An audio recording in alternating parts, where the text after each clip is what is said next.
ராகுல் காந்தி இந்தியாவின் முக்கிய அரசியல் தலைவர்களில் ஒருவர்.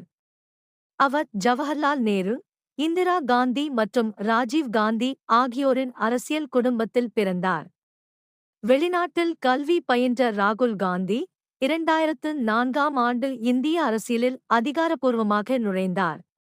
காங்கிரஸ் கட்சியின் இளம் தலைமுறையை உருவாக்குவதில் அவர் முக்கிய பங்கு வகித்தார்.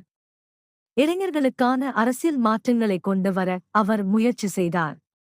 இந்தியாவின் சமூக ஒற்றுமையை வலியுறுத்தும் பாரத் ஜோடோ யாத்திரையை நடத்தி நாட்டின் பல மாநிலங்களில் மக்களை சந்தித்தார்.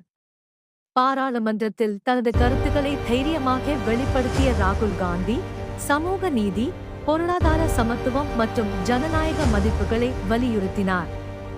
இந்தியாவின் எதிர்காலத்திற்கான புதிய பார்வையை உருவாக்க முயற்சி செய்து வரும் ராகுல் காந்தி இந்திய அரசியலில் முக்கிய பாத்திரமாக தொடர்ந்து செயல்பட்டு வருகிறார்.